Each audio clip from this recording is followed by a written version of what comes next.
कृष्ण गाరు ओम शुक्लांबरधरं विष्णुं शशिवर्णं चतुर्भुजं प्रसन्नवदनं ध्यायेत् सर्वविघ्नोपशान्तये अगजानन पद्मार्कं गजाननमहर्निशम् अनेकदं तं भक्तानां एकदन्तमुपास्महे ఏది నిల్వదు నిల్చినట్లు ఏది నిల్వదు నిల్చినట్లు కన్నరాదేది సదా రూప మర్యాదల్ మీరును ఆప్త మృత్యుమై నిత్యావర్తమై మాయకున్ పాదయ్యొప్పును నీ అనుగ్రహము సంపాదించినం చాలు విద్యాదీప్తుల్ ప్రసరించు తత్వ సుమరథ్యన్ నరసింహ ప్రభు. సభకు నమస్కారం. భారత భారతి అక్షరార్చన వాత్సల్య సమూహం స్వాగతం పలుకుతుంది. 50వ భాగానికి సుప్రసన్న సాహిత్య వివేచన కార్యక్రమంలో 50వ భాగానికి పెద్దలందరినీ స్వాగతం పలుకుతోంది అక్షరార్చన భారత భారతి వాత్సల్య సమూహం. ఈరోజు సుప్రసన్న గారి దీర్ఘ కవిత శివాభిసారిక 2వ భాగంగా పెద్దలు అల్లవజల నారాయణ శర్మ గారు వారి ప్రసంగాన్ని అందజేస్తారు. వారిని ప్రసంగించాల్సిందిగా ప్రార్థిస్తున్నాను. అందరికీ నమస్కారం. ముఖ్యంగా గురువు గారికి పాదపద్మాలకు నమస్కారం చేస్తూ ఇవాళ ఇది మన 2వ కొనసాగింపు 6వ అడుగులో ఉన్నాం. మనం 6వ అడుగులో ఉన్నాం. నిజానికి ప్రతి వాక్యం కొంచెం నన్ను వెనక్కి కూడా లాగుతా ఉన్నాయి. ఇవి అందువలన కొంత ఆలస్యం అవుతుంది. వాళ్ళ కొంచెం వేగంగా నడవాలన్న ఆలోచనలోనే ఉన్నాను, కానీ ఎంత దూరం వెళ్తానో తెలియదు. సార్ మనకి సమయం 7:30 వరకు ఉంటుంది సార్. అదే ఎప్పుడు అంటే చెప్తారు కదా. అదే మరి అంత వేగంగా పోయి మమ్మల్ని అదే లేదు, ఏం లేదు. ఎక్కడన్నా నా అజ్ఞానం ఇబ్బంది పెడితే మాత్రం నేనేం చేయలేను. కానీ అట్లా ఎరుగుదువో ఎరుగవో 6వ ఖండిక మనకు స్టార్ట్ అవుతూ ఉంటుంది, ప్రారంభం అవుతూ ఉంటుంది. ఇలాగా ఎరుగుదువో ఎరుగవో నీవు నా ముంగిటికి అతిథి వై వస్తావని అంటారు. మామూలుగా అతిథి రావడము అనేటువంటిది అతిథేయికి తెలియదు. కానీ ఇక్కడ గురుగారు ఏమంటున్నారు, అతిథి అయినటువంటి పరమేశ్వరుడికే, ఈశ్వరుడికే, మళ్ళీ ఇక్కడ ఈశ్వరుడు అనడం కూడా కాదు, కానీ సౌలభ్యం కోసం ఇప్పటికైతే ఈశ్వరుడు అని అంటాను. ఎందుకంటే ఈశ్వరతత్వాన్ని కేవలం పుంలింగం కోసం కట్టివేయటం కూడా అంత కరెక్ట్ కాదు. అదొక శక్తి. మళ్ళీ శక్తి అని అంటే మనకి తెలుగులోకి వచ్చేసి శక్తి అనేటువంటిది స్త్రీలింగ బీజం అయిపోయింది మనకి. ఇది కూడా కొంత కష్టమైనటువంటిదే. అందుకే మనం వేదంలో చూసుకున్న శివం అని చెప్పరు, మనకు శివాం గిరిత్రతాంకురు మాహీగుం పురుషం జగతు అని చెప్తారు. వాళ్ళిద్దరికి మాకు మా నాన్నగారు చిన్నప్పుడు చెప్పేవారు, వినాశివం నార్చయేత్ శివాం అని చెప్పేవాళ్ళు. అమ్మవారి నవరాత్రాలు మనకి 4 కాలాల్లో 4 ఋతువుల్లో చేస్తూ ఉంటారు. వినాశివం నార్చయేత్ శివాం అని వాళ్ళిద్దరు అర్ధనారీశ్వరులు రెండింటికి ఉంటుంది. కానీ ఈ భాష లోపట ఈ భావనకు తగినటువంటి ఒక రూపం దొరకటం చాలా కష్టంగా ఉంటుంది ఒక్కొక్కసారి. ఆ పరమేశ్వర తత్వం ఏదైతే ఉంటుందో ఆ పరమేశ్వర తత్వానికి తాను అతిథిగా వస్తాను అని తెలియదు అని చెప్తా ఉన్నారు. నిజానికి అతిథి అని అంటే తిథి కాకుండా వచ్చేవాడని కదా మనకు వాక్యార్థం. అంటే తెలియకుండా మనకు వచ్చేటువంటి వాడు అని అర్థం. మనకి అతిథేయికి అసలు ఏ అతిథి వస్తాడో తెలియదు కదా. కానీ ఇక్కడ అతిథికే నువ్వు నా ముందుకు వస్తావో లేదో నీకు తెలియదు అని అంటూ ఉన్నారు ఆయన. అంటే ఎందుకు ఇక్కడ అన్వేషించేటువంటి వారు అతిథేయిగా అభిసారిక రూపంలో ఉండేటువంటి ఆ భక్త భావన ఏదైతే ఉంటుందో అదే వెతుకుతూ వెళుతూ ఉంటుంది. వెతుకుతూ వెళుతున్నప్పుడు ఈయన దాని ముందుకు వెళతారు, కానీ ఆ ఈశ్వరతత్వం ముందటికి రాదు. కానీ అంటే ఈ కార్యకారణ సంబంధాలను విశ్లేషించుకోవడం భావనలో ఇది ఒక పెద్ద కష్టమైనటువంటిది. ఎందుకు ఈయన వెళుతూ ఉన్నారు, ఈశ్వరతత్వాన్ని అన్వేషిస్తున్నది ఎవరు? అభిసారికనే అన్వేషిస్తుంది ఈశ్వరతత్వాన్ని. శివాన్ని అన్వేషించేటువంటిది అభిసారికనే. కాబట్టి ఈ అభిసారికనే శివం ముందుకి వెళ్ళిపోతుంది. కానీ ఇక్కడ ఏమని చెప్తున్నారు? విలోమ భావన అంటాను నేను దీన్ని. ఆ ఎరుగుదువో ఎరుగవో నీవు నా ముంగిటికి అతిథివై వస్తావని అనుకున్న నిశ్చల క్షణంలో.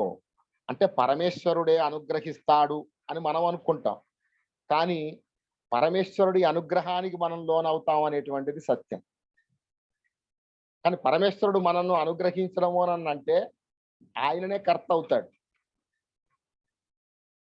కానీ మన తపశ్శక్తి చేతనో మన సాధన చేతనో ఆయనని ఈ లోకంలోకి మన ముందుకు తెచ్చుకుంటాం కాబట్టి మనం పరమేశ్వరుడి చేత అనుగ్రహింపబడతాము అనేటువంటి దాన్ని చెప్పడం కంటే ఇలా చెప్తున్నారు గురువు గారు. అనుకున్న నిశ్చల క్షణంలో పర్వతాలు, నదులు, పాములు, పక్షులు, మొసళ్ళు, కుందేళ్లు, జింకలు, వాగులు, వంకలు ఒకటొకటిగా క్రమంగా అడ్డగోలుగా నెమ్మదిగా హఠాత్తుగా నిర్జీవంగా సజీవంగా ప్రాణోన్మేష చక్రం పరిభ్రమిస్తూ సంకల్పం కవ్వపు తాడు మధించగా సూక్ష్మత పొందిన కైలాసం. ఈ మొదలున్నవన్నీ ప్రపంచంలో ఉండేటువంటి అనేకమైనటువంటి అనుమాత్రపు భూములన్నిటి యొక్క విశ్వరూపాన్ని చెప్పారు గురువు గారు. ఎందుకు ఇవన్నీ మనకు బాహ్యాభ్యంతరాల్లో రెంటిలో కనిపించేటువంటివి. పర్వతాలు, నదులు, ఇవన్నీ దాటడానికి ఇవన్నీ ఒక విశ్వం.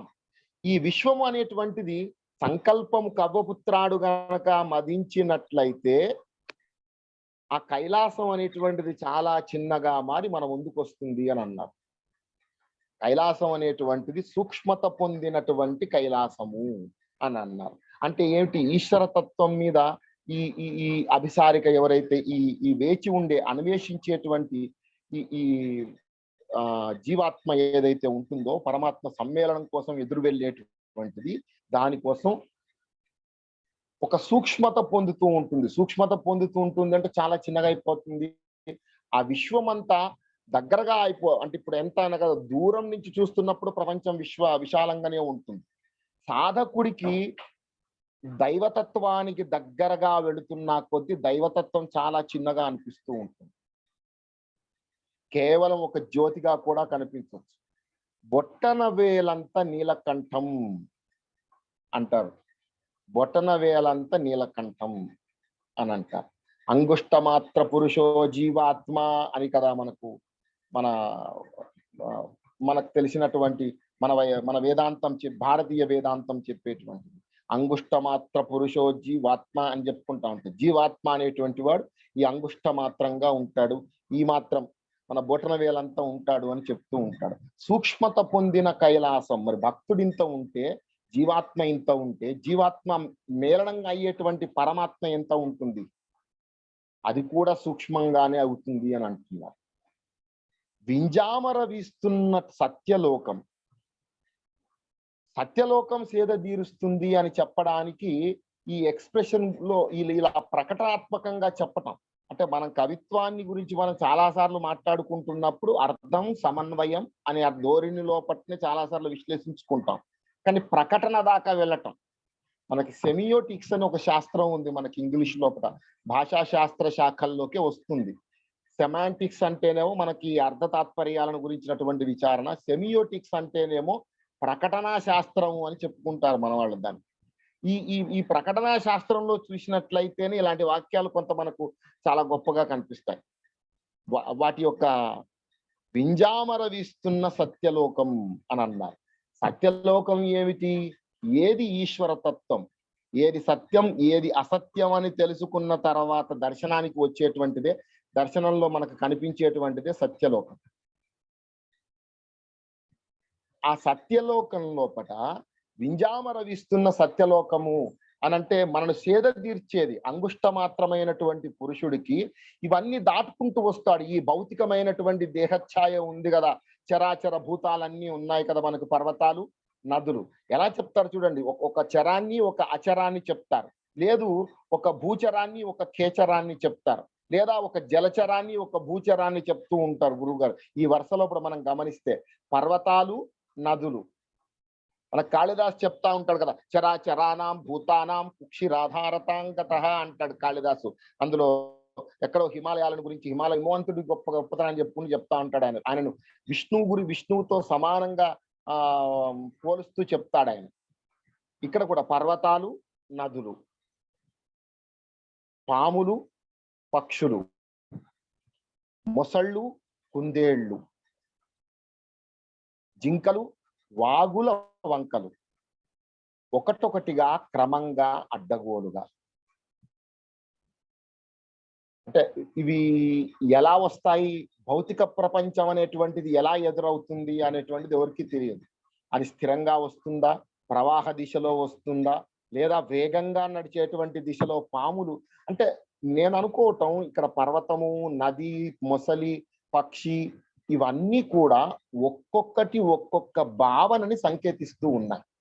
ఇవన్నీ ఒక్కొక్కటి ఒక్కొక్క భావనని సంకేతిస్తూ ఉన్నాయి. పర్వతం అనేటువంటిది స్థిరంగా ఉన్నటువంటిది, అంటే ఒక భావన స్థిరంగా ఉంటుంది మనిషి లోపల. నది అనేటువంటిది ప్రవాహ గుణంలో ఉండేటువంటిది. పాము కాస్త వేగంగా నడిచేటువంటి పరిస్థితి ఉన్నటువంటిది. మనకు తెలుసును కూడా. దానికి భుజంగం అనే పేరు ఎందుకు వచ్చింది అని అంటేనే, మనం భుజగస్సన్ గచ్చతి అనేది ఉత్పత్తి చెప్తారు మన వాళ్ళు. వేగంగా నడుస్తూ వంకర వంకరగా వెళ్ళేటువంటిది అని దానికి వస్తుంది. పక్షులు రెక్కలుండి హాయిగా ఆకాశంలోకి వెళ్ళేటువంటిది. మనం ఇంతకు ముందు హంస గురించి మాట్లాడుకున్నాం, మరాళము అని గత భాగం లోపల ఒకసారి మాట్లాడుకున్నాం దాని గురించి. ఆకాశంలోకి విహరించేటువంటి ఆ పక్షి అని అన్నారు. మొసళ్ళు, కుందేళ్ళు, ఇవి రెండు రకాలైనటువంటివి. ఇవి రెండిటికి రెండు రకాలైనటువంటి స్వభావాలు ఉన్నాయి. మొసళ్ళకు ఒక రకమైన క్రూర స్వభావం ఉంటుంది, అది జలచరం. కుందేళ్లు భూచరాలైనప్పటికీ కూడా వాటికి ఒక రకమైన సాత్విక స్వభావం ఉంటుంది. అంటే భౌతికమైనటువంటి జగత్తు రకరకాలైనటువంటి భావనలతోటి, రకరకాలైనటువంటి వాసనలతోటి, దీని తర్వాత ఒక దగ్గర ఎక్కడ అంటారు జీవగ్రంథం అయ్యే భాగం అంటారు. బహుశా 8-9 భాగాలలో వస్తుంది ఆ వాక్యం. ఈ జీవగంధం ఉండేటువంటి వాతావరణం ఎలా ఉంటుందో చెప్తారు ఇక్కడ. ఈ జీవగంధం ఉండేటువంటి వాతావరణం ఎలా ఉంటుందో చెప్తూ ఉన్నారు. ఒకటొకటిగా అంటే ఒక్కొక్కటి వేరువేరుగా వస్తూ ఉండొచ్చు, క్రమంగా, అడ్డగోలుగా అని అంటారు. అంటే ఒక్కొక్కసారి అవే ఎక్కువగా రావచ్చు, నెమ్మదిగా, హఠాత్తుగా, నిర్జీవంగా, సజీవంగా. ప్రాణోన్మేషమైనటువంటి చక్రము అంటే ఇంత జీవజాలంతో, ఇంత జీవ భావనలతోటి ఉండేటువంటిది. ఎందుకు ఈ భావన లేదనుకోండి, ఈ జీవము అనేటువంటి భావన, ఈ భౌతికం అనేటువంటి భావన లేదనుకోండి, అక్కడ ఏమీ ఉండదు, ప్రాణోన్మేష చక్రము ఉండదు. ఈ ప్రాణోన్మేష చక్రాన్ని నుంచి, ఈ భౌతికమైన వాసన నుంచి లోపలికి వెళ్ళాలనంటే సంకల్పం కావాలి. అందుకే అంటే మనకు కూడా వేద క్రమాలలో మనకి చూసుకున్నట్లయితే శివుణ్ణి అభిషేకించే విధానంలో అలా ముట్టుకుంటారు. తన్మే మన శివ సంకల్పమస్తు అని అనుకుంటూ ఉంటారు. సంకల్పానికి అంత విలువ కూడా ఉంటుంది శైవంలో. మనకు అర్థమైనటువంటి విషయమే. సంకల్పం అనేటువంటి సంకల్పపు కవ్వపుత్రాడు మధించగా ఒక అమృతమయమైనటువంటి స్థితి ఒకటి దొరుకుతుంది, లభిస్తూ ఉంటుంది. సంకల్పం అనే కవ్వపుత్రాడు. మనం ఏది కోరుకుంటున్నామో ఆ ఇచ్చ వలనే అన్వేషణ ఒకటి జరుగుతూ ఉంటుంది కదా. ఆ అన్వేషణ జరగటం అనేటువంటి దాన్ని మధించడం అని అంటున్నారు గురువు గారు ఇక్కడ. అలాంటి కవ్వపుత్రాడు మధించగా సూక్ష్మత పొందినటువంటి కైలాసం, సూక్ష్మత పొందిన కైలాసం అంటే అత్యంత జీవజాలంతో ఉండేటువంటి ఇంత ప్రపంచం అంతా చాలా చిన్నగా అయిపోయి, కుచించుకుపోయి, అంత చిన్నగా అయిపోయి, అత్యంత సూక్ష్మంగా అయిపోయి, అది ఎలా అయిపోయింది? కైలాసంతో. ఆ కైలాసం అంటే కైలాసం అనేటువంటిది శివ సాన్నిధ్యం ఉన్నటువంటి. కాళిదాస్ అంటుంటాడు కదా, జరామరణజం భయం యోగినోయం విచిన్వంతి క్షేత్రాభ్యంతరవర్తినం అనావృత్తి భయం యస్య పదమాహుర్ మనీషిణ అంటాడు కాళిదాసు. చాలా మంచి వాక్యం అనిపిస్తూ ఉంటున్నా. యోగినోయం విచిన్వంతి క్షేత్రాభ్యంతరవర్తినం. ఎక్కడ ఉంటాడినా ఈ ప్రపంచ ప్రపంచంలో ఎక్కడుంటాడు ఈ పరమేశ్వరుడు అని వెతికితే నీ శరీరంలోనే ఉన్నాడు. క్షేత్ర అంతరవర్తినం అన్నాడు ఆయన. అనావృత్తి భయం యస్య పదమాహుర్మణీషిణ. ఆ కైలాసం అనేటువంటి అక్కడి దాకా మనం వెళితే అనావృత్తి భయం, జరామరణాలు అనేటువంటిది, మళ్ళీ పుట్టడం పోవటం, ఇలా ఈ భయం అయినటువంటిది లేనటువంటి కైలాసం అది. అక్కడ ఆ దర్శనంలో ఈ సంకల్పం అనేటువంటి దాన్ని మదించుకుంటే అక్కడ వస్తుంది అని అంటూ ఉన్నారు. బొటన వేలంత నీలకంఠం.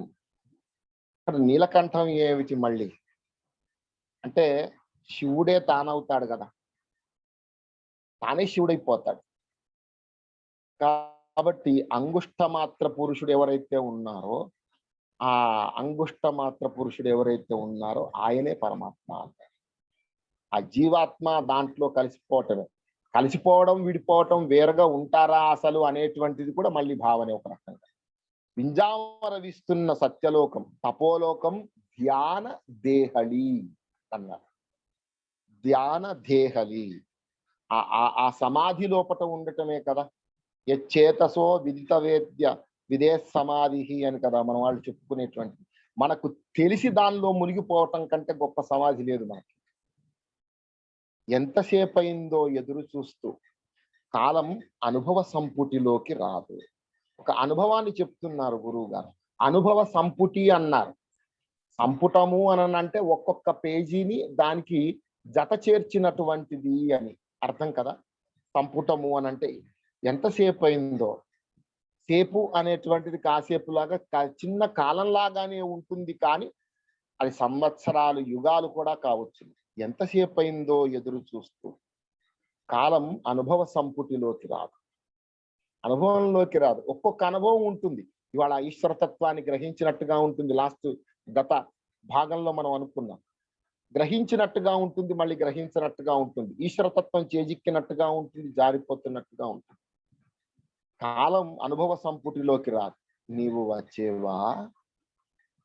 కాలం అనుభవ సంపుటిలోకి రాదు. మరి పరమేశ్వర ఈశ్వరతత్వ రూపం లోపల నువ్వు నాకు చేజిక్కుతావా అని అన్నారు. అమూర్త దీపమా అన్నారు. దీపం అమూర్తమా? చలన భాగంలో ఉండేటువంటి కాంతి అమూర్తంగా ఉంటుందా? ఏదో ఒక రూపంలోనైతే ఉంటుంది. చలనంగా ఉంటుంది, లేదు సూక్ష్మం నుంచి పెద్ద చిన్నగా ఉంటుంది. మన నిఘంటువులు కానీ, లేదా మనకుండే పారమాత్మిక మీమాంసలు, ఇలాంటి నిఘంటువులు కానీ చెప్పేటువంటివి అమృతాలు మూడే: వాయు, ఆకాశము, కాలము. ఈ మూడు మాత్రమే మనకు అమృతాలు. మన తత్వాలు చెప్పేది, మన తత్వశాస్త్రం చెప్పేది. కానీ ఇక్కడ గురుగారు అమూర్త దీపమా అన్నారు. అమూర్తమైనటువంటి దీపము అని అంటే దానికి పరిపూర్ణమైనటువంటి, అంటే అది ఎలా కనిపిస్తుంది, మనం ఎలా దర్శిస్తే అలా కనిపించేటువంటి. అమూర్తము అని అంటే అసలు మూర్తిమత్వం లేనిదని కూడా కాదు. ఇక్కడ మనం ఎలా దర్శించగలిగితే అలాంటి రూపం ఉన్నటువంటిది. అమూర్తం దీపమా, అవ్యక్త శిఖరమా అన్నారు. వ్యక్తీకరించలేనటువంటి ఒక ఉన్నతమైనటువంటి స్థాయి అది. పరమాత్మతత్వాన్ని అవగతం చేసుకోవడం. నిరంతర జ్వలత్ దుర్గమ హవ్యవాహమా అన్నారు. నిరంతరము జ్వలత్ జ్వలించేటువంటి దుర్గమ అన్నారు. చొచ్చుకుపోలేనటువంటి హవ్యవాహమా. హవ్యవాహము అంటే అగ్ని. పరమేశ్వరుడు అగ్నే కదా అన్నారు. అంతేకాకుండా జాగరిత స్థానో వైశ్వానరోకార అని చెప్తారు మనకు. జాగృత్, స్వప్న, సుషుప్త తురీయావస్థల లోపట మనం మాట్లాడుకునేప్పుడు అలా చెప్తూ ఉంటారు. అందుకని ఇక్కడ అన్నారేమో బహుశా జ్వలత్ దుర్గమ హవ్యవాహమా అని. అచలమైన ముంగిట్లోకి నడిచి వచ్చే కొండ. పర్వతము అచలమైందే అని తెలుసును మనం, అయినా అది ముంగిట్లోకి నడిచి వస్తుంది అంటున్నారు. జడమైన ఆకాశాన్ని ఆవరించే కొండ. జడమే అయినా ఆకాశాన్ని ఆవరిస్తుంది. దానికి చైతన్యం లేదు అని అనుకుంటాం కదా మనం పర్వతాన్ని. అంటే అచలము అనేటువంటి పేరు భౌతికమైనటువంటిది. కానీ అది మనం మనస్సు అనేటువంటి ముంగిట్లోకి హాయిగా నడుస్తూ వస్తూ ఉంటుంది. మన గత భాగంలో కూడా అనుకున్నాం. ఏదైతే ఈ తత్వకాంతి దొరికేటువంటి ఒక రహస్య ప్రదేశం ఉందో అదొక పర్వతం లాగా ఉంటుంది అని ఒక మాట అనుకున్నాం. అది అచలం కదా, అది మనకు ఎలా వస్తుంది? సాధకుడి ముంగిలికి తానే వస్తుంది. అది సాధకుడి ముంగిటికి తానే వస్తుంది. కానీ జడమైన ఆకాశాన్ని ఆవరించే కొండ అంటే పర్వతము రాయి కదా, రాయి అయినప్పటికీ కూడా దాంట్లో చైతన్యం లేదు. చైతన్యం లేకుండా అది ఎట్లా ఆవరిస్తూ ఉంటుంది?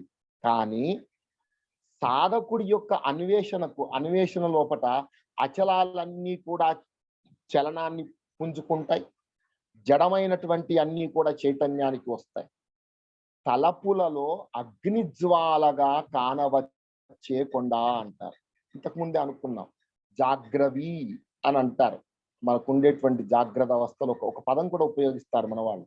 జాగరిత స్థానో వైశ్వానరో కారహ అన్నారు.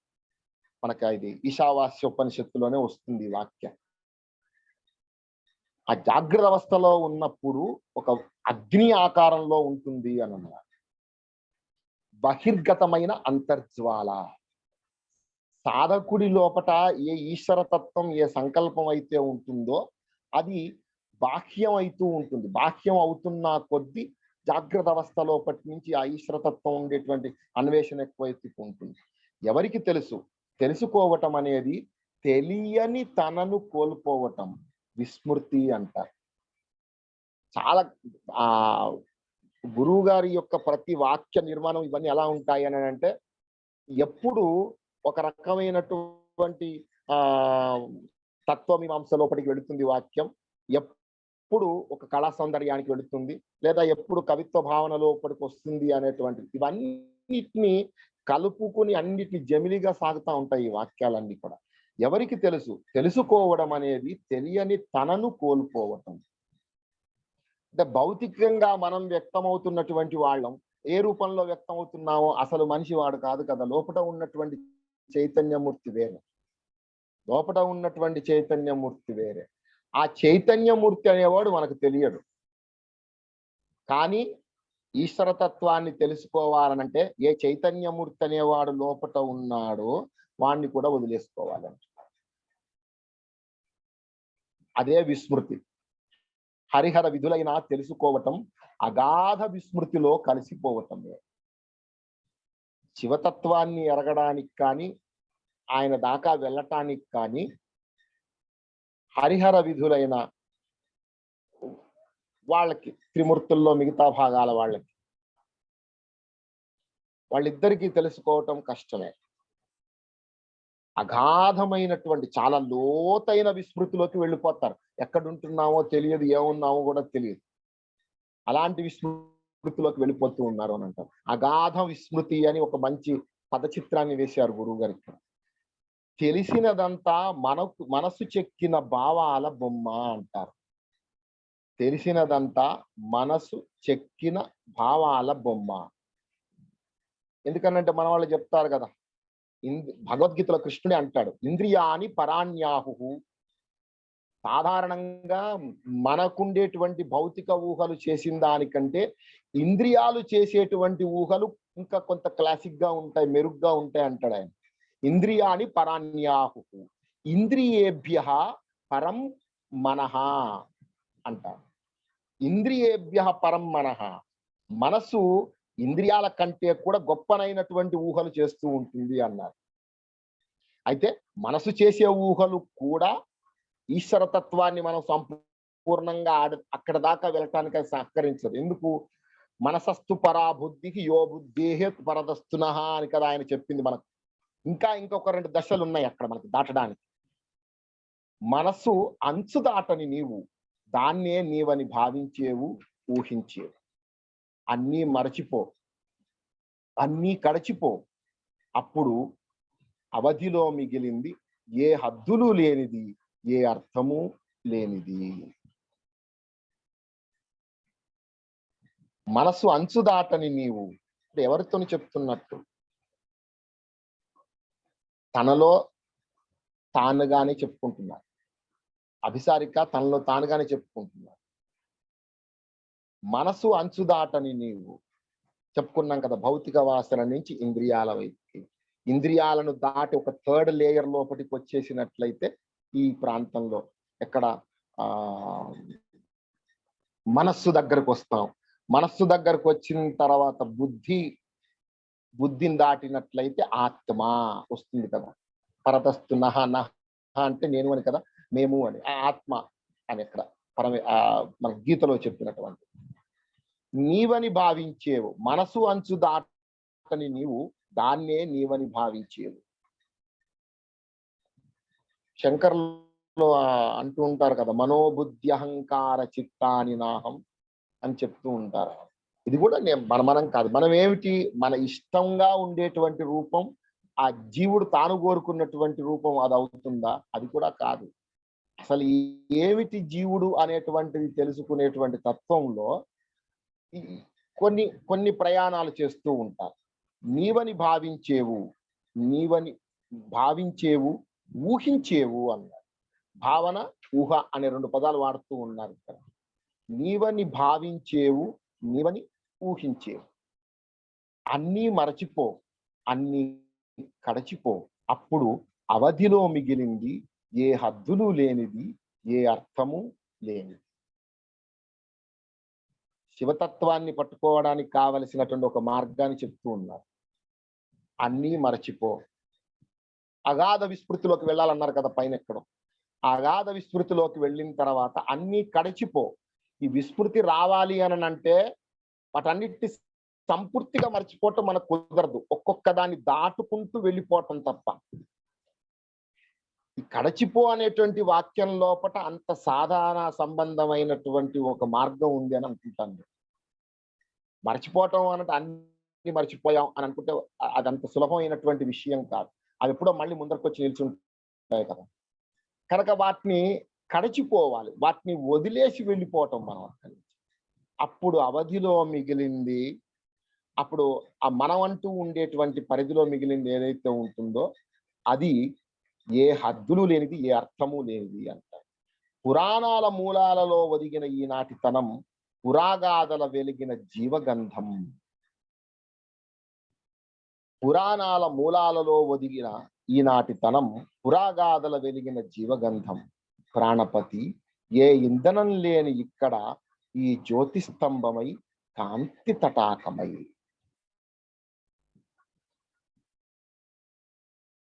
చాలా సార్లు ఈ వాక్యాలు ఇలా ముగుస్తున్నాయని అనుకుంటాం, కానీ ఎక్కువగా విలోమ వాక్యాలు రాసే అలవాటు ఉంది గురువు గారు. ప్రాణపతి ఏ ఇంధనం లేని ఇక్కడ ఈ జ్యోతి స్తంభమై కాంతి తటాకమై పురాగాథల వెలిగిన జీవగంధం అనే వాక్యాన్ని మనం చేసుకున్నట్లయితే మనకు అది ఆ వాక్యం సులువు అవుతుంది అనుకుంటాను. ప్రాణపతి అని అంటున్నాడు, ప్రాణానాం గ్రంథి రుద్రోమా విశాంతక అని కదా మనకు చెప్పేది. ఏ విషయాన్ని అంతం చేస్తాడు అని అంటే లౌకికమైన విషయాన్ని తీస్తాడు అని కదా. ప్రథమో రుద్రోభిషకు అని చెప్తాడు, ప్రథమో దైవ్యోభిషకు అని చెప్తూ ఉంటారు కదా మన వాళ్ళు. ఆ వైద్యం చేసేటువంటి వాడు ఆయన. పురాగాథల వెలిగిన ఏ ఇంధనం లేని ఇక్కడ ఈ జ్యోతిస్తంభమై కాంతి తటాకమై అని అంటూ ఉన్నారు.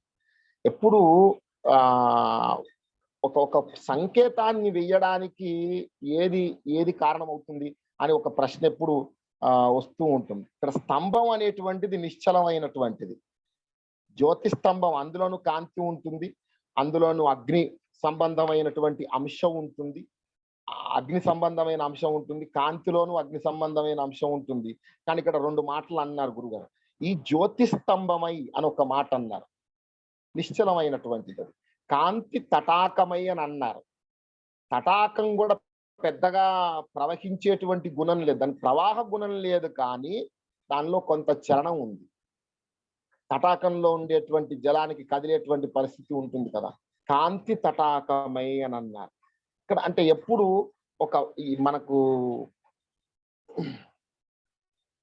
మనకు కనిపించేటువంటి ఈ సంకేతాలను ఏవి రూపొందిస్తాయి మనకంటే అలంకార శాస్త్రాలు రూపొందిస్తాయా? అలంకార శాస్త్రాల యొక్క నిర్మాణం ప్రకారం మనం వీటిని వేసుకుంటామా? ఒక రసభావన అనేటువంటిది ఒకటి వచ్చి, ఆ రసభావన వీటిని నిర్మించగలుగుతుందా? అనేటువంటి భౌతిక జ్ఞానంలో ఉండేటువంటి ఒక సమాంతర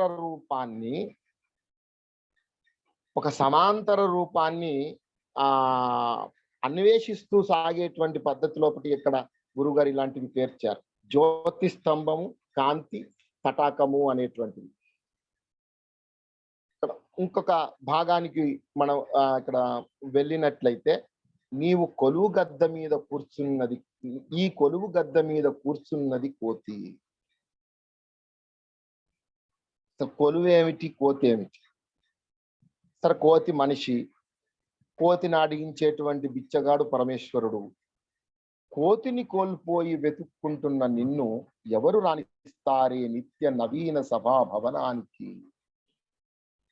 ఎందుకు అనంటే, మనిషి అనేటువంటి వాడు వీడు ఈ లౌకికమైన భావనలో పడినప్పటి నుంచి ఇంకా దేనికి వెళుతూ ఉన్నాడు అని అంటే, ఇంకా లౌకిక భావనల లోపలికే వెళ్ళిపోతా ఉన్నాడు. ఆధ్యాత్మికత అనేటువంటిది ఊదొత్తులు వెలిగించడం, హారతి కర్పూరం ముట్టించడం దాకా వెళ్ళిపోయింది మనకి ఇప్పటికే. అది ఆత్మ కదా ఆధ్యాత్మికత అంటే. అక్కడ దాకా వెళ్ళాల్సినటువంటిది అలా అలా మారిపోయేటువంటి ఆ స్థితిలోకి వచ్చింది అని అంటూ ఉన్నారు. కోతిని కోల్పోయి వెతుక్కుంటున్న నిన్ను ఎవరు రాణిస్తారే నిత్య సభాభవనానికి? ఎందుకు? ఆధ్యాత్మిక సాధన కూడా అత్యంత లౌకికంగా మారిపోయినటువంటి పరిస్థితి కనుక అసలైనటువంటి దైవతత్వాన్ని ఎవరు రాణిస్తారు కనుక ఇప్పుడు ముంగలికి? ఎవరు కూడా ముంగలికి రానివ్వరు. ఈ ఆట ఆడించేటువంటి వాడంతా పరమేశ్వరుడు, ఆ శివుడు అని అనుకుని ఈ అన్వేషణ లోపల ఉండేటువంటి ఈ అభిసారికకు అర్థమవుతూ ఉంది. కానీ సాధారణంగా మనిషి యొక్క జీవనం కానీ, జీవితం కోసం పెట్టుకునే లక్ష్యం కానీ, దానికోసం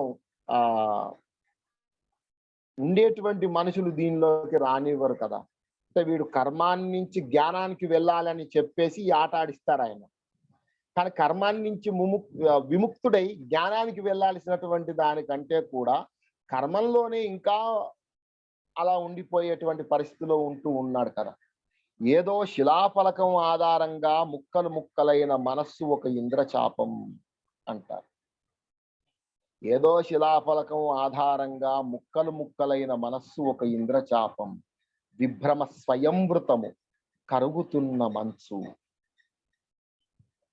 ఏదో ఒక జ్ఞాపకం ఉంటుంది, జ్ఞాపకాన్నే బహుశా శిలాఫలకం అంటున్నారు. ముక్కలు ముక్కలైన మనస్సు ఒక ఇంద్రచాపం. ఒక వైరాగ్యం రావాలి. ఆ వైరాగ్యము అంటూ రావడానికి జీవితం లోపల కొన్ని భాగాలు ఉంటాయి కదా, అవన్నీ ఒక ఇంద్రచాపం. అవి రకరకాల రంగుల్లో ఉంటాయి. రకరకాల రంగుల్లో ఉంటాయి. మనకు కొన్ని ఉన్నాయి కదా, శ్యామోభవ శృంగార, ఇలా రంగులు ఉన్నాయి.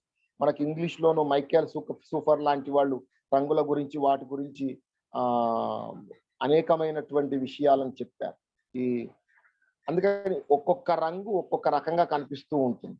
ఈ అనుభవాల సంపుటి ఏదైతే ఉంటుందో, ఇవన్నీ రకరకాలైన రంగులై ఉండి అవన్నిటి నుంచి ఒక ఇంద్రచాపం ఏర్పడుతూ ఉంది అని అన్నారు. ముక్కలు ముక్కలైన మనస్సు అంటే ఏమిటి? మనస్సుకు ఒక స్థిరమైన సంకల్పం ఉంటుంది. అది భగవత్ సంబంధమైంది కావచ్చు, లౌకికమైంది కూడా కావచ్చు. కానీ ఇవి ఈ దిశలో లేనప్పుడు, అనుకున్నట్టుగా ఆ విషయాలు జరగనప్పుడు, ఆ అనుభవం లోపల అనేకమైనటువంటి రంగులు వెలుస్తాయి. ఆ రంగులు అనేటువంటివి నిరాశ, దుఃఖము, బాధ, ఆనందము, కరుణ, కరుణ, ఇలాంటి భావాలు అనేటువంటివి అనేకమైనవి కావచ్చు. అవన్నిటిని వచ్చేసి కొన్ని రంగులు అలా ఏర్పడతాయి. విభ్రమ స్వయంవృతము, విభ్రమం కలుగుతూ ఉంటుంది. స్వయంవృతము మనకు మనంగానే ఒక విభ్రమంగా ఉండటం. కరుగుతున్నటువంటి మనసు, ఆశలు, వైఫల్యాలు. ఇంతకుముందు ముక్కలైన మనసు ఎందుకు ముక్కలైంది అనేది ఇక్కడ ఇస్తూ ఉన్నారు.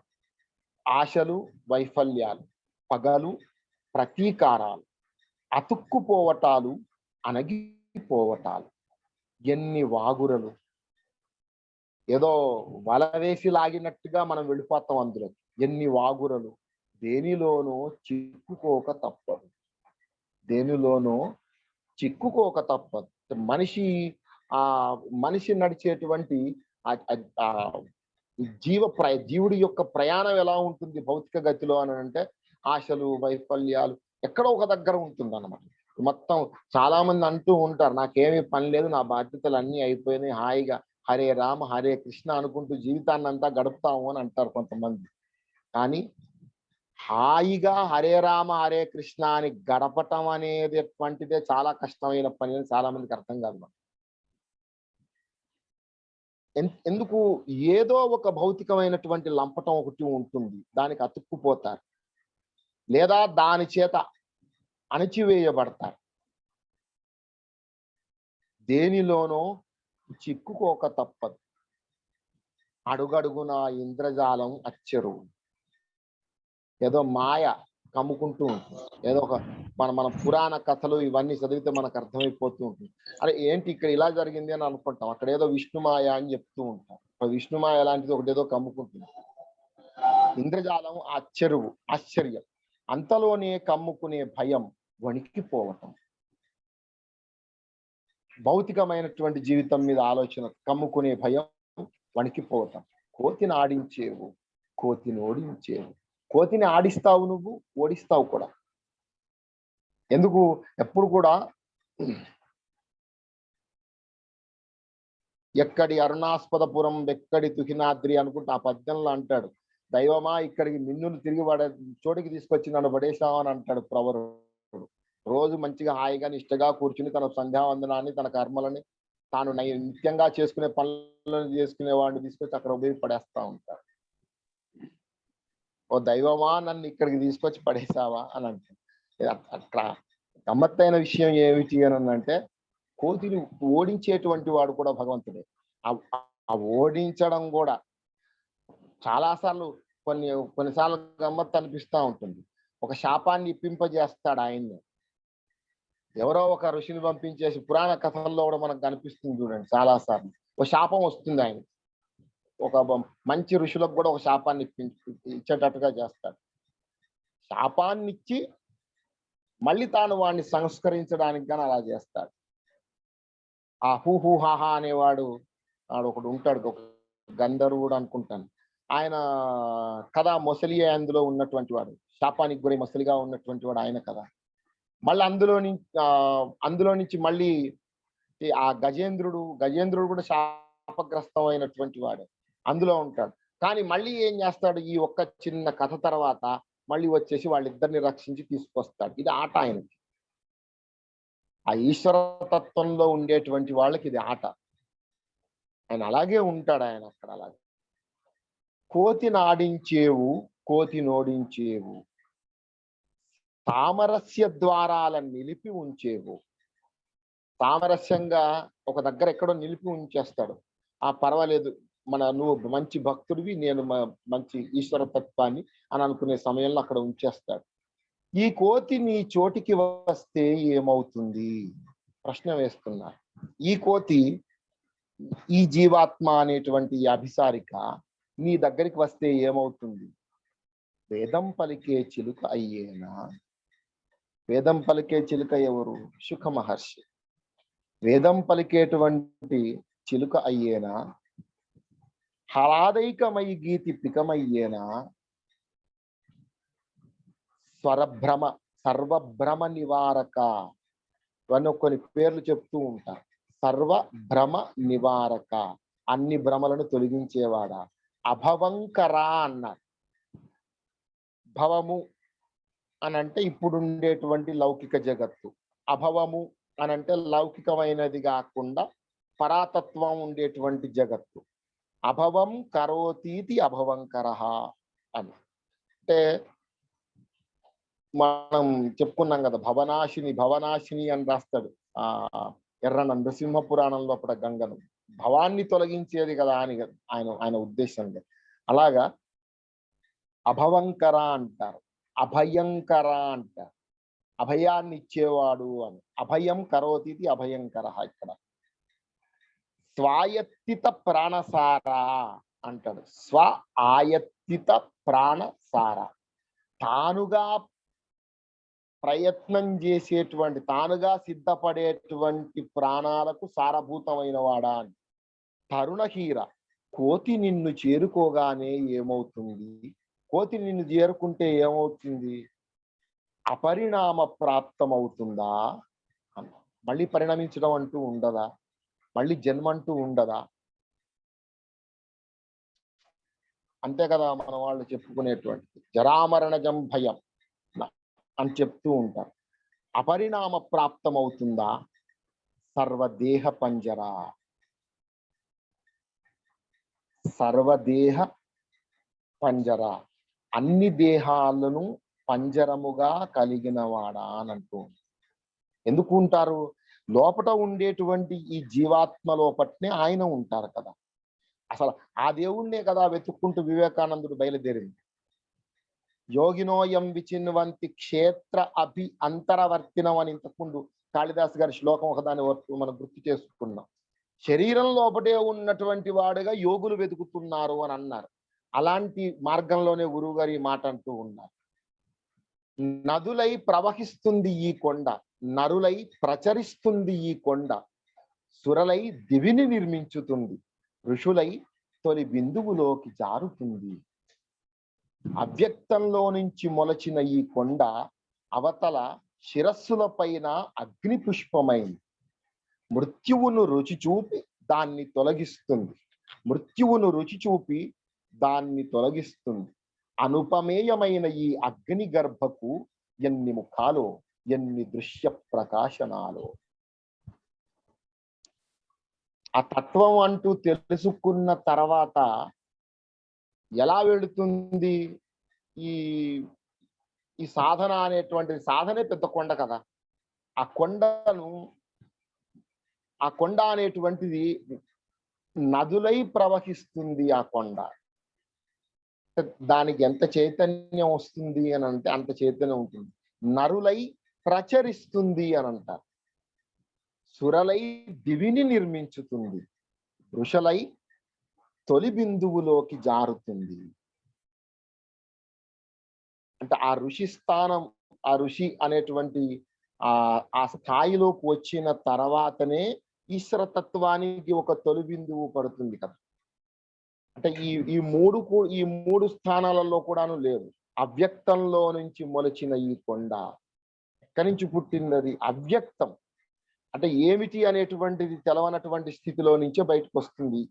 అంటే ఆ సాధనకు సంబంధించినటువంటి ఆ ఏకాగ్రత అవన్నీ కూడా అక్కడి నుంచి వస్తాయంటారు. అవతల శిరస్సుల పైన అగ్ని పుష్పం అవుతుంది, మృత్యువును రుచి చూపి దాన్ని తొలగిస్తుంది. అసలు మరణించడం అంటే ఏమిటి? మరణించడం అని అంటే ఏదో ప్రాణాలు చనిపోయి శరీరం కాస్త అచేతనమైపోవటం అని అనుకునేటువంటి పరిస్థితులలో నుంచి మరణించడము అని అంటే ఇంకా మళ్ళీ జన్మ అంటూ లేకుండా ఉండటం అని కదా. మళ్ళీ జన్మ అంటూ లేకుండా ఉండటం కదా.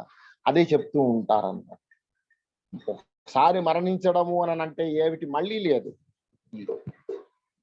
లేదు భౌతికమైనటువంటి మళ్ళీ ఆ వాసన లేకుండా ఉండటము అనేటువంటి. మృత్యువును రుచి చూపి దాన్ని తొలగిస్తుంది, మృత్యువు దాకా తీసుకువెళుతుంది. ఏమిటి మరణం అనేటువంటిది చూపిస్తుంది సాధన. ఆ సాధన చూపించి దాన్ని బయటికి దాన్ని ఇది మృత్యువు కాదు అని చెప్పేస్తుంది, ఇది మృత్యువు కాదు అని చెప్తుంది. అనుపమేయమైన ఈ అగ్ని గర్భకు అగ్ని పుష్పము అన్నారు, అగ్ని గర్భ అని అన్నారు. ఇక్కడ మళ్ళా ఎన్ని ముఖాలో, ఎన్ని దృశ్య ప్రకాశనాలో. అసలు ఈ అగ్నితత్వం అంటే చాలా వాటిని కాల్చేస్తుంది కాబట్టి ఇలా అన్నారేమో బహుశా. అంటే పూర్వం నుంచి కూడా మనకు ఉండేటువంటి ఆ సంప్రదాయం లోపటి నుంచి కూడా ఈ అగ్ని అనేటువంటి పదాన్ని మనం ఈ రకమైనటువంటి నడకలో వాడుతూ ఉన్నాం. కానీ బహుశా నేను అనుకుంటాను కాల్చి వేస్తుంది, లేదు అక్కడ వైపు తీసుకువెళుతుంది అనే దాంట్లో ఎన్ని ముఖాలో, ఎన్ని దృశ్య ప్రకాశనాలు. ఎందుకు మామూలుగా మనం అగ్నికి 7 ముఖాలను అనుకుంటా ఉంటాం. సప్తతే అగ్నే సమిధ సప్త జిహ్వా సప్తర్షయ సప్తధాప ప్రియాని సప్తహోత్రా అని చెప్తూ ఉంటాం మన మంత్రాన్ని. సప్తయోనిరాబురణ అని ఇలా చెప్తూ ఉంటాం కదా, 7 అని అంటాం. కానీ 7 అనేటువంటిది కరెక్ట్ నెంబరేనా మళ్ళీ? ఎందుకు? జ్ఞానం అనేటువంటిది ఎన్ని రేకుల పుష్పం అవుతుంది అనేటువంటిది వాడికి ఆ సాధకులు ఎవరైతే ఉన్నారో వాళ్ళు పొందేటువంటి జ్ఞానాన్ని బట్టి కదా ఆ పుష్పం వికసించేది. ఆ పుష్పం వికసించిన దాన్ని బట్టి కదా దానికి ఎన్ని దళాలు ఉన్నాయి, ఎన్ని ముఖాలు ఉన్నాయి అనేటువంటి దాని గురించి ఆలోచించేది. మళ్ళీ ఒక్కొక్క ముఖంలో ఎన్ని దృశ్య ప్రకాశనాలు ఉంటాయి అనేటువంటిది కూడా మళ్ళీ దాని చైతన్యాన్ని, అది ఉండేటువంటి చైతన్య స్థితిని బట్టి కదా చెప్పేది. అనుపమేయమైన ఈ అగ్ని గర్భకు అంటున్నారు, ఉపమానించడానికి వీలు లేనటువంటిది అని. నీతో నాకు ఏ వయస్సులో మక్కువ కలిగిందో, నీతో నాకు ఏ వయస్సులో మక్కువ కలిగిందో ఎలాగూ తెలియను. ముగ్ధ చిత్త మధురను నీ శిఖరం చుట్టూ అల్లుకుంటాను సిత జలోష్ణీషం వలే. నీ శిఖరం చుట్టూ అల్లుకుంటాను సిత జలోష్ణీషం వలే అన్నారు. సిత అంటే మనకు తెలిసినటువంటిది తెల్లనైనటువంటి నీటి తలపాగాలాగా ఉంటాను అని అంటున్నారు. నీరు అనేటువంటిది ద్రవ స్థితిలో ఉండి పారేటువంటిది, తలపాగా అనేటువంటిది ఒక స్థిరమైనటువంటి భావనలో ఉండేటువంటిది. ఈ రెంటి మధ్య లోపల చేసి ఒక పద చిత్రాన్ని చేస్తూ ఉన్నారు గురువు గారు. ఒక ఒక ఒక సెన్స్ లో ఉండేదాన్ని, ఒక ఒక ఒక భాగంలో ఉండేదాన్ని తీసుకొచ్చి ఇంకో భాగంలో వేయడానికి కదా మనం పద చిత్రం అని అనుకునేటువంటిది. అలా చేస్తూ ఉన్నారు. మళ్ళీ ఇక్కడ ఏమంటున్నారు, నీ శిఖరం చుట్టూ అని అంటూ ఉన్నారు. శిఖరం అని అంటే ఆ పర్వతం, ఆ కొండ, దాని చుట్టూ అలా ఉంటాను. ఉష్ణేషినే గిరిచరాయ కులుంచానాం పతయే నమః అని అంటారు. తలపాగాలు కట్టుకొని తిరిగే వాళ్ళందరికీ కులుంచానాం అంటే అపహరణ చేసేవాళ్ళు అని కదా అర్థం. అలాంటి వాళ్ళందరికీ ఈయన నాయకుడట. దేన్ని అపహరిస్తారు అనేటువంటి దాని విషయాన్ని, అజ్ఞానాన్ని అపహరిస్తారా లేదా ఈ అభవాన్ని తీసేస్తారా, భవాన్ని తీసేస్తారా అనేటువంటి దాని గురించి మళ్ళీ ఆలోచించవచ్చు. సిత జలోష్ణీషం వలె తెల్లటి నీటి తలపాగాలాగా అంటే ఇక్కడ ఒకే ఏకకాలంలో 2 వేస్తూ ఉన్నారు ఆయన. శిఖరం నుంచి ఒక జలపాతంలాగా పడతాను అనేటువంటి అనే అర్థంలో ఒక వాక్యాన్ని చెప్తూ ఉన్నారు గురువు గారు.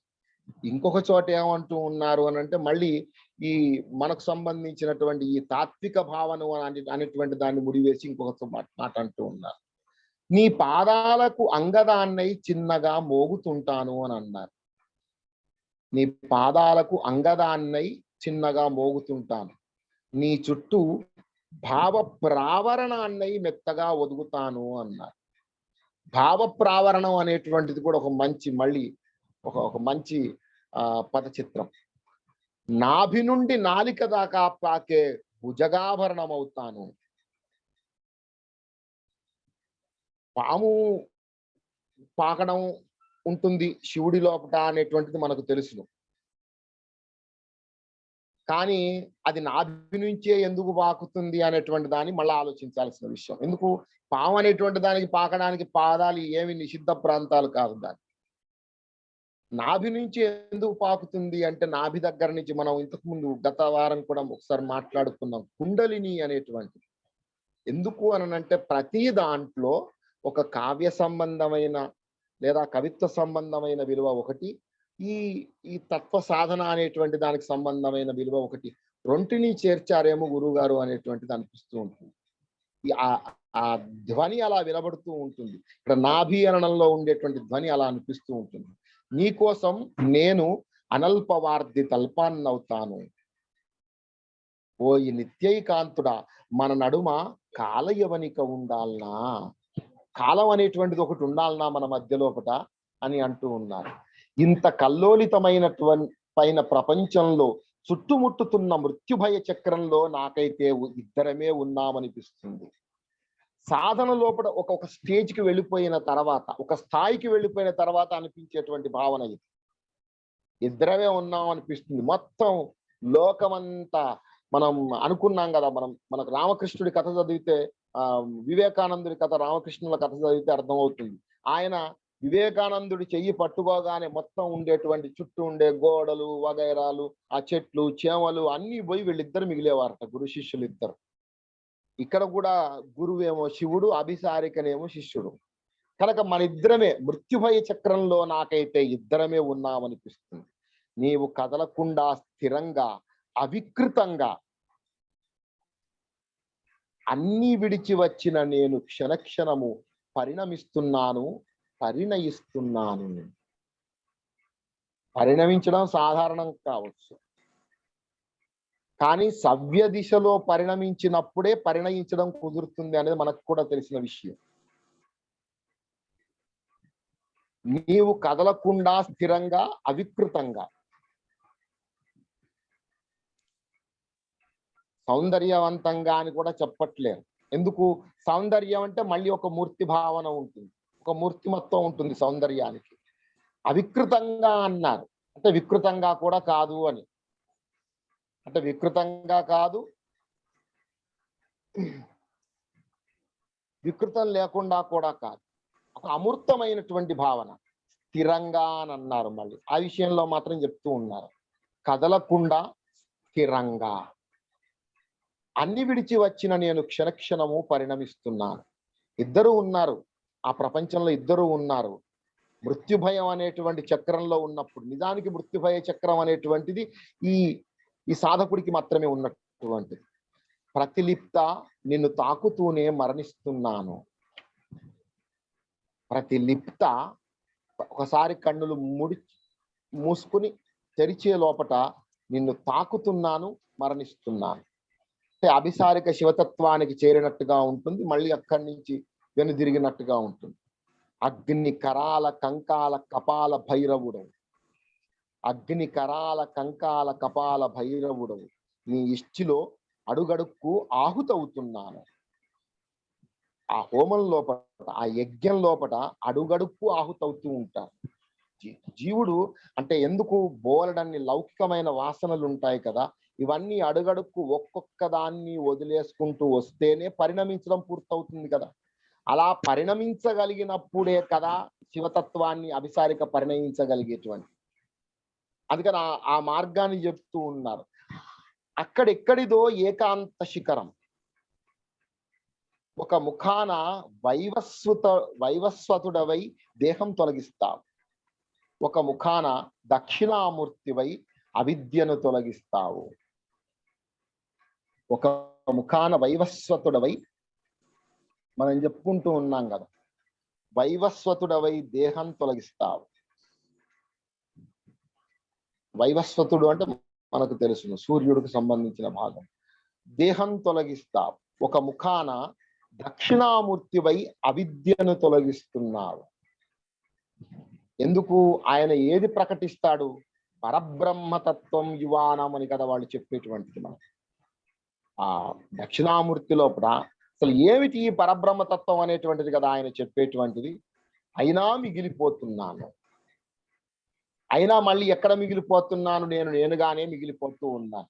పరబ్రహ్మ లోపల కలిసేటువంటి, పరబ్రహ్మ తత్వంలో కలిసేటువంటి జీవాత్మ తత్వం దాకా నేను వెళ్ళినప్పటికీ కూడా మళ్ళీ ఇక్కడ మిగిలిపోతూ ఉన్నాను. ఇప్పుడు శిఖరం జ్వాలను గండూషిస్తున్నది అని అంటారు. ఇప్పుడు శిఖరం అంటే వెళ్ళినటువంటి స్థాయి జ్వాలను గండూషిస్తున్నది, వెలుగులకు రెక్కలమర్చి దూరాలకు పంపుతున్నది. అంటే లోపటి నుంచి ఏ ఆధ్యాత్మిక చైతన్యం అయితే కలిగిందో అది దూరాలకు పంపుతుంది. నా కపోలాల మీద ప్రతిఫలించే అరుణకాంతులు సిగ్గుదొంతరల జపా కుసుమాలు అని అంటారు. సిగ్గుదొంతరల జపా కుసుమాలు. ఈ మంటల చేనిలో పంటలు కోసుకుందాం రా రా అంటారు. ఈ మంటల చేనిలో పంటలు కోసుకుందాం. మంటల చేను అనేటువంటిది కూడా మళ్ళీ పదబంధం. అంటే ఆ విషయాన్ని చెప్తూ కూడా అనేక రకాలైనటువంటి పదబంధాలని సిగ్గుదుంతర్ల జపా కుసుమాలు అని అంటూ ఉన్నారు. అభిసారికకు ఉండేటువంటి చైతన్యం ఎక్కడ ఉంటుంది, సాధకుడికి ఉండేటువంటి చైతన్యం ఏ వాక్యాలలో ఉంటుంది, తత్వాన్ని గమనించినటువంటి యొక్క సాధకుడి చైతన్యం ఏ వాక్యాలలో ఉంటుంది అనేటువంటిది, ఇవన్నీ వాక్యాలను విడదీసుకుంటూ వెళ్ళిపోతే మళ్ళీ అది కాకుండా ఆయన అధ్యయనం లోపల మిగిలినటువంటి ఆయన అధ్యయనం నుంచి ఇందులోకి ప్రవహించినటువంటి వాక్యాలు ఎక్కడ ఉన్నాయి అనేటువంటిది కనుక మనం విభజించుకుంటే ఈ కావ్య రచన లోపల ఎంత పరిపుష్టమైనటువంటి పరిపూర్ణమైనటువంటి నిర్మాణం ఉంది అనేటువంటిది మనకు అర్థమవుతుంది అని అనిపిస్తూ ఉంది నాకు. ఇంకా మనం ఇంకొక భాగానికి వెళ్ళాలి కానీ నా సమయం అయినట్టుంది కాబట్టి సెలవు తీసుకుంటాను. నమస్కారం.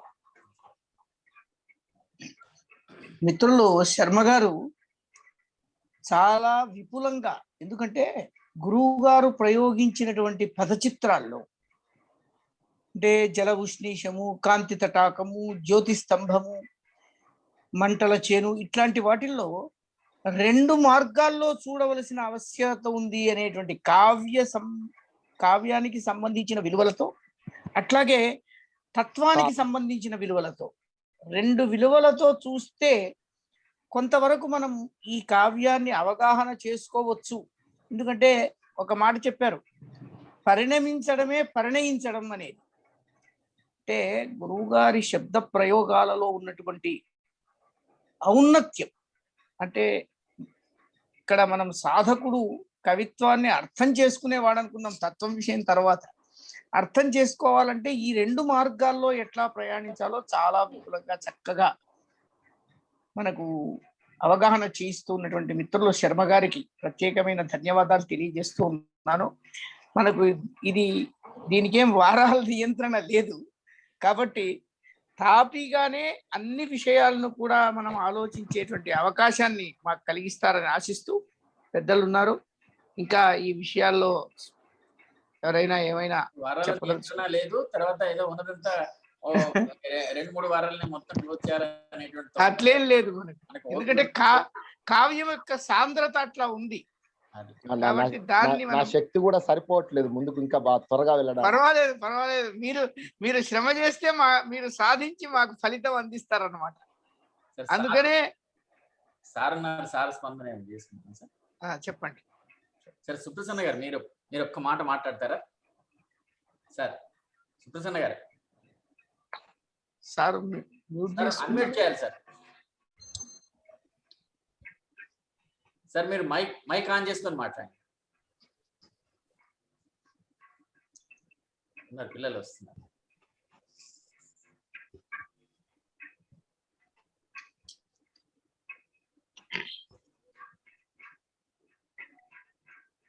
సార్ మైక్ ఆన్ చేయలేదు సార్. మైక్ ఆన్ చేయలేదు మీరు.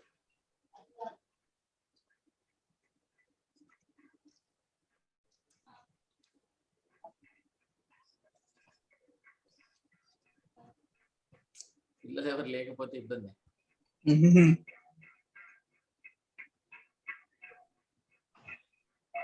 మనం చేయడానికి రాదా? లేదు సార్, మనం క్లోజ్ చేయవచ్చు కానీ మనం ఆన్ చేయరాదు. పోస్ట్ చేయరాదా? లేదు సార్, ఆన్ చేయడానికి లేదు. మూతి ముయ్యొచ్చు కానీ ఓపెన్ చేయలేము. సార్ మైక్ ఆన్ చేసుకొని మాట్లాడండి సార్. సార్ మైక్ ఆన్ చేయలేదు, మాకు వినపడలేదు మీరు మాట్లాడేది. పిల్లలు ఎవరు లేరో ఏమో మరి.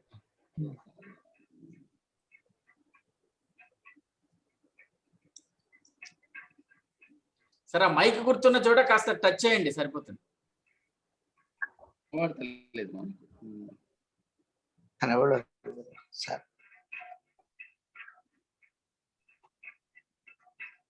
సరే సార్, మరి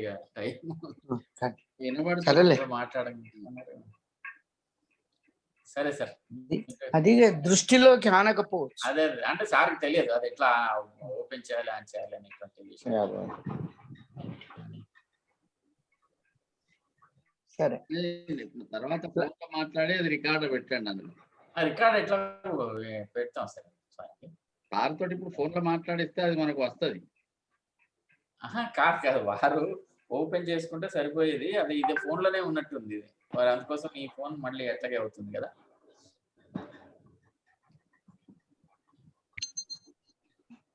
సార్ అనిరుద్ధ్ లేడా సార్? ఎర్ర గుర్తు మీద క్లిక్ చేస్తే ఆ ఎర్ర గుర్తు మీద మీరు ఒకసారి టచ్ చేస్తే మీ మైక్ ఆన్ అవుతుంది, మాట్లాడవచ్చు మీరు. కింది వైపు ఉంటుంది సార్, కింది వైపు ఉంటుంది, ఎడం వైపు కింద, ఇటువైపు.